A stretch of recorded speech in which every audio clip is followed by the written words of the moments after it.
Good afternoon, and thank you for taking some time out of your day to join me as we introduce the Home Preparedness series. I couldn't be more happy that you are here today to share with us the exploration of becoming better prepared. And as we're in the second day of September, we are in the second day of National Preparedness Month. So I commend you for being here and give you a little round of applause for taking some time out to get better prepared. So with that, we're going to walk through a fairly quick presentation. It'll take about a half an hour. And in that time, I'm going to share with you an introduction to why you should be prepared, and then what are some preparedness levels and where should you be at. And then finally, we will share a deeper dive into our home preparedness series. So sit back, relax, and take notes if you like. Okay, so moving into the introduction, I would just like to say that as we are talking about disaster preparedness, I just want to point out that disasters can happen at any time. And so we really want to start looking at where we are in our preparedness efforts and take steps to be better prepared. So as I mentioned, disasters can happen at any time, and oftentimes they'll come with little or no warning whatsoever. And so we want to have plans in place beforehand, because if we know what to do, we're likely going to have less chance for panic, and we're going to have better decision-making skills because we will know what to do. So you should get prepared before the next event, for sure. And there's no better time than right now, as we're in National Preparedness Month, and you have at least 29 days left in the month to take a step towards getting better prepared. So here are some reasons to prepare. First and foremost, you want to protect yourself and your loved ones. You want to mitigate risk, protect your property.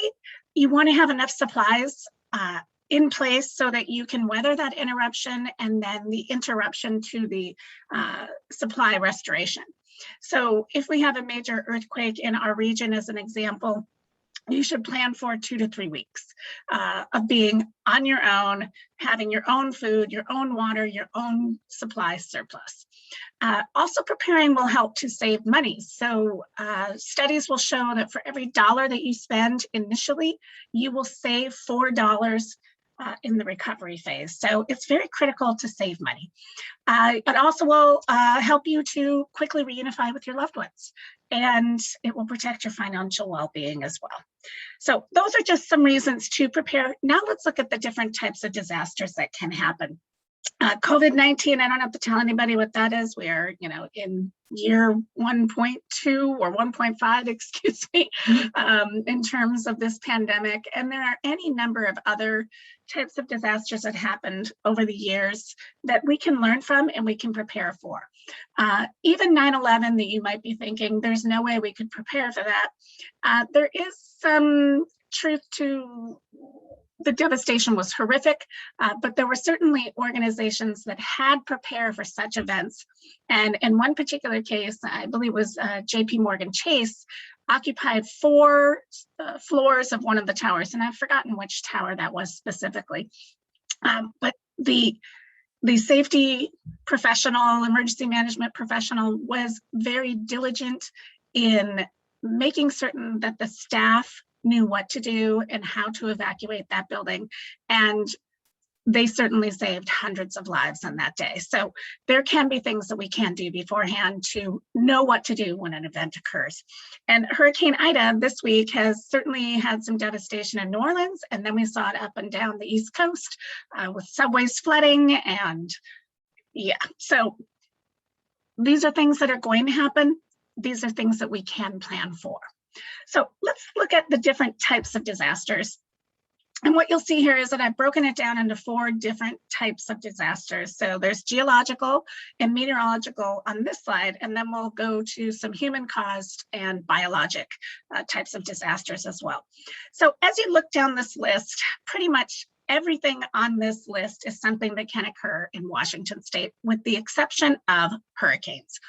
Everything else is something that could occur within our state. And in fact, Washington State is if not the number one of the top states for a number of different types of disasters likely to occur. Flooding is the most common type of disaster that occurs in our state. And in fact, all of the counties at some point or another over the past 60 years have had a presidentially declared disaster due to flooding. So we probably want to be preparing for that. Wildfires have an asterisk, as do landslides and avalanches, because those, or the single asterisk, because those can fall under a couple of different categories. So a landslide, for example, is a geological event, but it's probably in part due to some human-caused situations where we have weakened the soil. So in some cases, these disasters can fall into different categories. Now we have our human-caused and biologic, and I don't think I have to go too in-depth into any of these.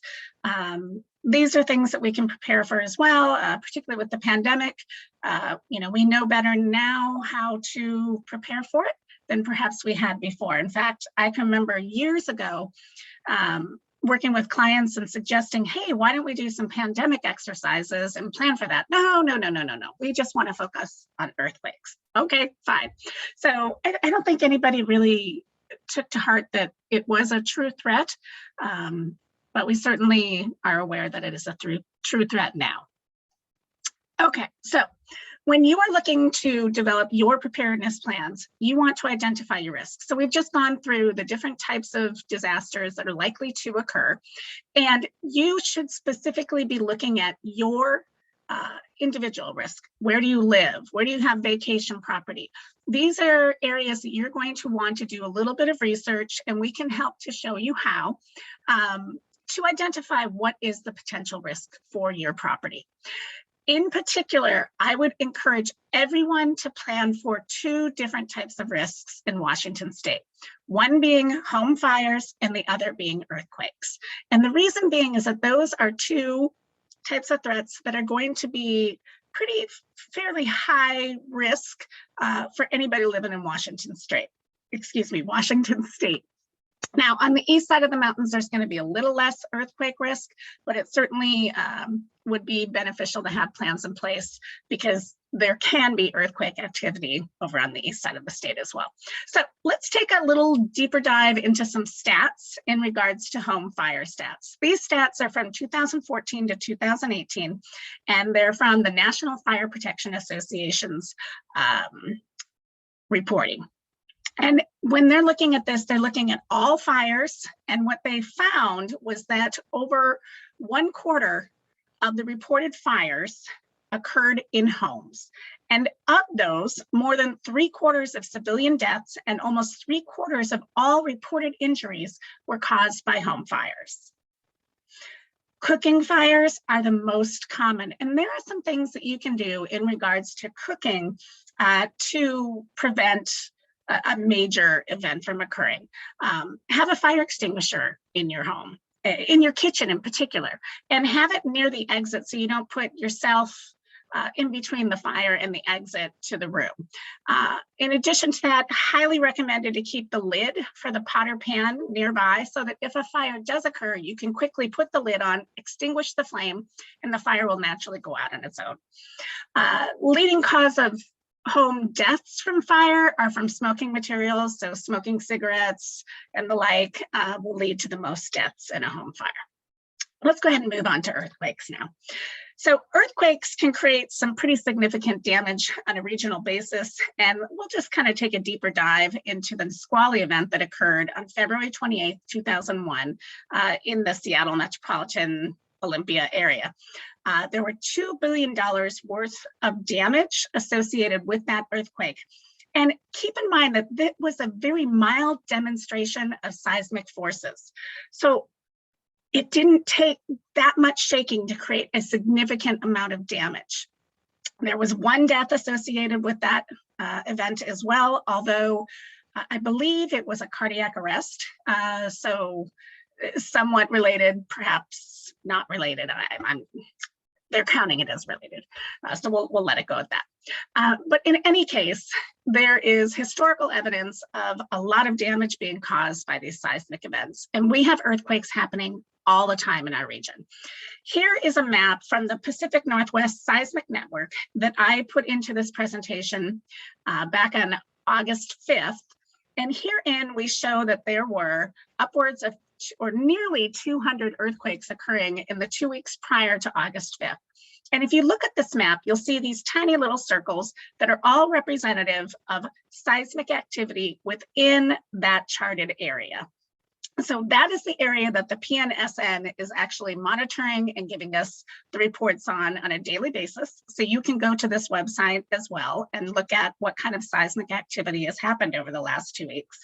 The squares out in the middle of the ocean are also seismic events, but they're outside of that bordered frame where they're reporting those numbers. So the biggest of the three was a 4.2 magnitude earthquake. And if that had been on soil, if that had been on the continent, we likely would have felt it, because it's about at 4 magnitude that humans will start to feel the seismic activity.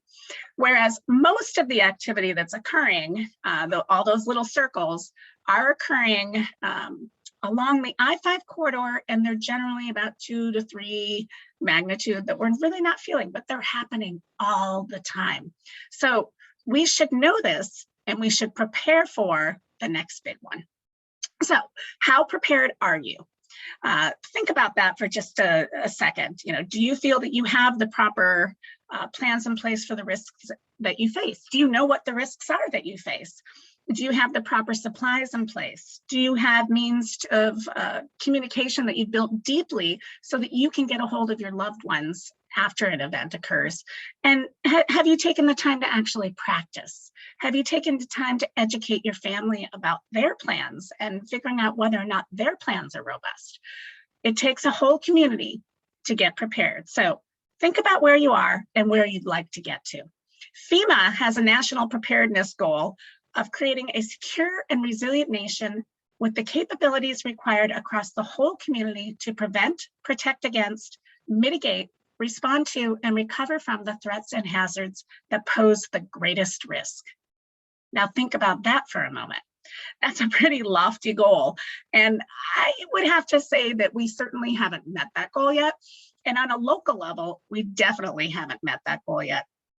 When I used to work for the Red Cross, my final year with the Red Cross, I was serving as a project manager for a Safe and the Sound campaign. And we were going up and down the I-5 corridor trying to educate people on the importance of getting prepared. There's a lot of work still to be done, and I commend you for being here today to take one step closer towards your preparedness goals. Okay, here's a quote that I love by Benjamin Franklin. By failing to prepare, you prepare to fail. This couldn't be more well said or true. As I mentioned earlier, for every dollar that you spend on your preparedness efforts, you will save, and actually it's between $4 and $6 in recovery. So it's a considerable savings, because when we have an event, the supply and demand gets kind of out of control, and the costs for those things that are in need is going to go up. And so anything that you can do ahead of time is going to save you between $4 to $6 in your recovery efforts. And I love that Ben Franklin is on the $100 bill. It's perfect. Okay, so how prepared are many of us? There was a study conducted in 2017 by the U.S. Census Bureau and U.S. Department of Housing and Urban Development, and they revealed some less than stellar preparedness levels. The three things that really jump out to me are the 59% of respondents who said they had adequate water supply, which is pretty low when you consider the fact that water is so critical to survival. We need to have a minimum of 2 to 3 days worth of water in our supply kits. And really, we want to be aiming more towards 2 to 3 weeks of water supply. The other thing that's concerning, or one of the other things that's concerning, is the lack of people having a communications plan. Communications fail inherently after an event. If we look back to the March 11th, 2011 earthquake in Japan, that was a 9.0 magnitude event, their communication systems afterwards had some interruptions. Cell phone calls were not getting through, text messages were not getting through. However, emails were. And in one situation, there was a woman that had evacuated to the roof of a community center trying to get away from the tsunami. And she was up on top of the roof with approximately 200 other people. She emailed her husband, who in turn emailed their son, who lived, I believe, in London. And from London, he was able to watch the events on Circle on TV and could see that there was a need, reached out to the deputy director or deputy governor, excuse me, in Tokyo, who in turn arranged for helicopters through the fire department to go rescue those people. So the communication chain did work, just in a kind of different way. So building your communication plans very deeply from high tech to very low tech is highly encouraged. And then the other concerning thing is that 91% of the people indicated that they have an evacuation vehicle. But what I wonder, do they actually have maps in place in their vehicles? Do they have gas to evacuate with? So I'll give you one tip here today. Make certain that you always have at least a quarter of a tank, if not even better, a half a tank of gas in your car in the event that you need to evacuate. Okay, moving on. Let's look at what stage of preparedness you are currently in. FEMA breaks it down into 5 stages. In the first stage, we have the pre-contemplation stage where you have no plans, not planning to do it within a year. In stage 2, you move towards, plan perhaps within a year. In stage 3, or the preparation stage, no plans now, but intend to prepare within 6 months. Action stage, you have done it and you've been prepared for 1 year. And then the maintenance stage, you've been prepared for more than 1 year. Now, what FEMA does like about this particular graph is that they are seeing a slight upward tick towards stages 3, 4, and 5. And that's where we would like to see the whole community get to. So what will lead us to prepare? There are 4 leading elements that will lead us to prepare. So those are awareness of information, experience with disasters, preparedness efficacy, and risk perception. I wonder how this is going to impact us moving forward with having COVID-19 being something we're in now. We obviously recognize there is a risk, so I wonder if that's going to lead towards people getting better prepared. I suppose only time will tell.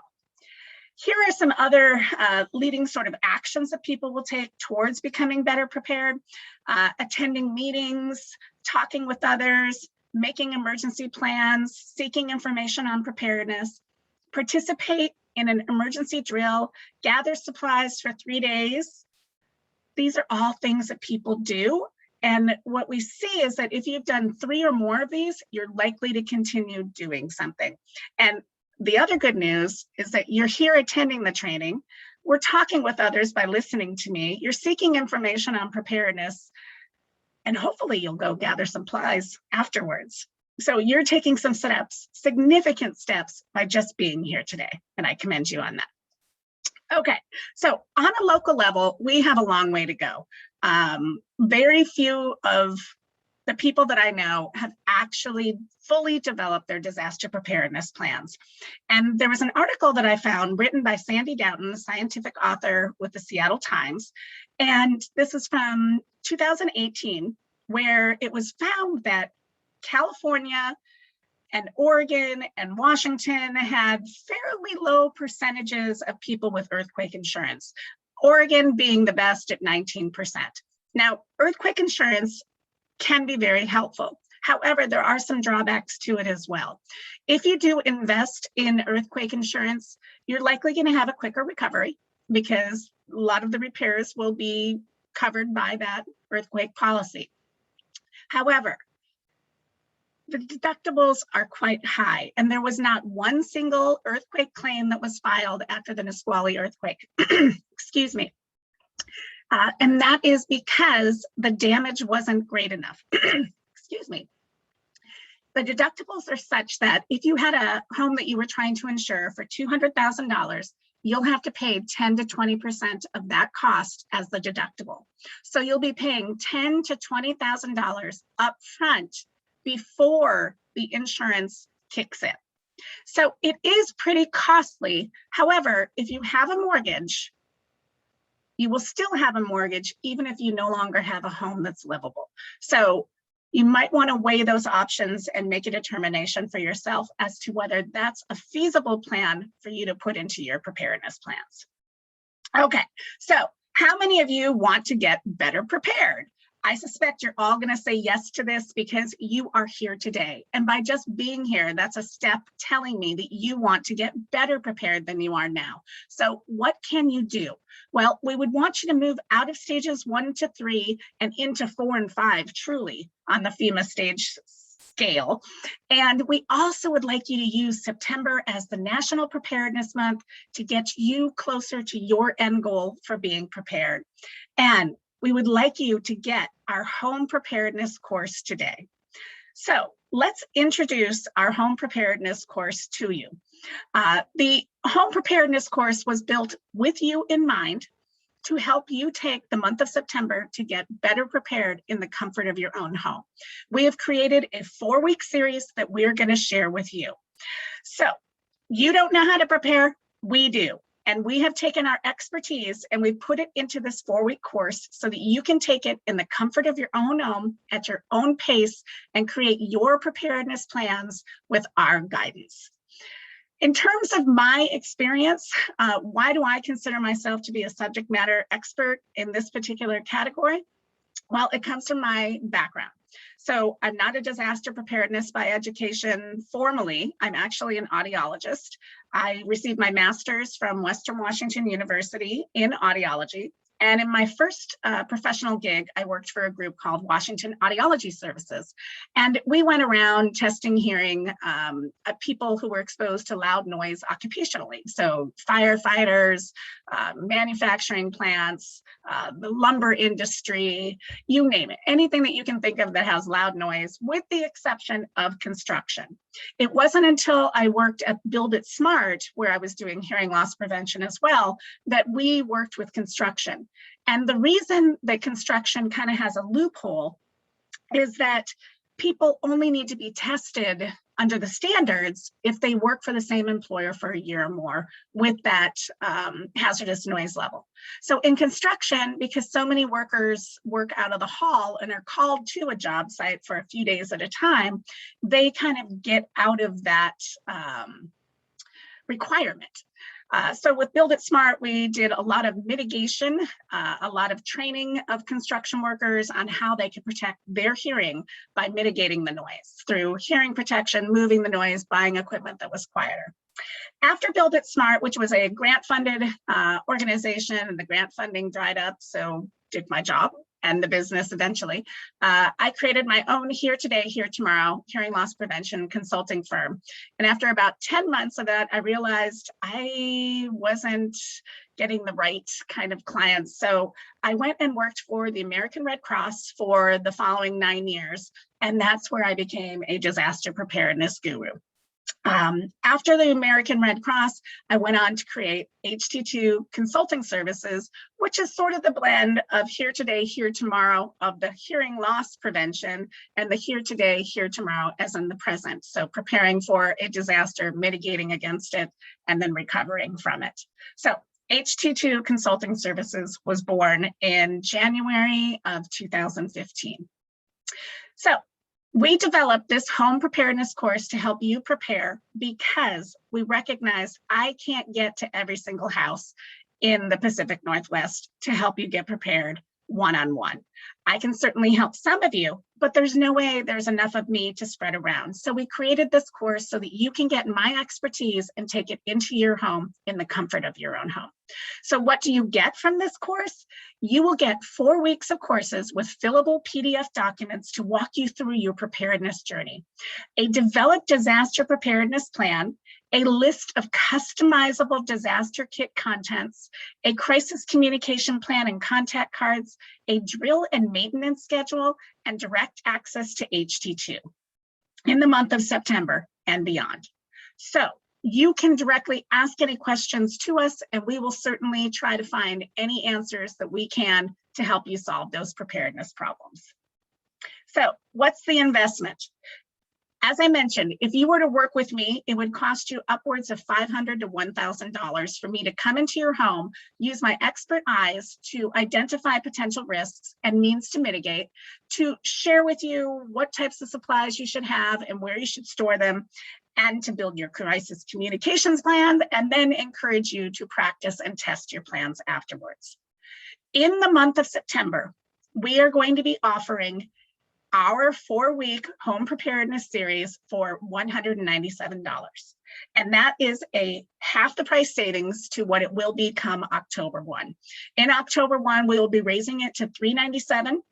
And so less than $400, you can have the same training, but for twice as much. So sign up in September so that you can get this course at that reduced rate in light of National Preparedness Month.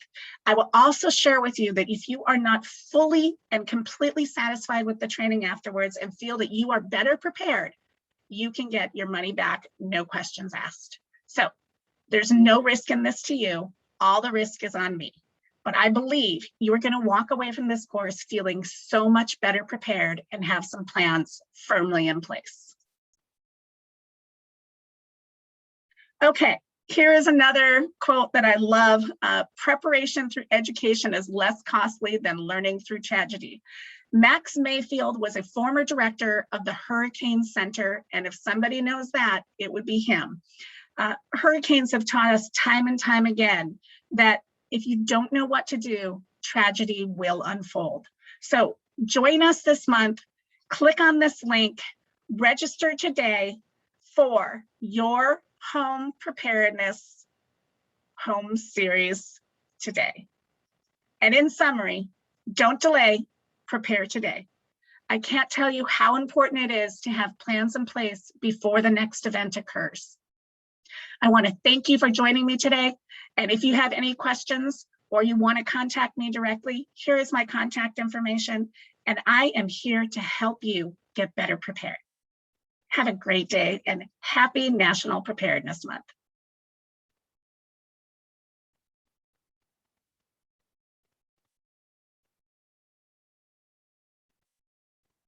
Okay, everybody, that was our introduction to our home preparedness series, and I hope that you walk away with the information you were hoping to get here today, and that we'll see you soon in our home preparedness course. Okay, bye now. Happy National Preparedness Day.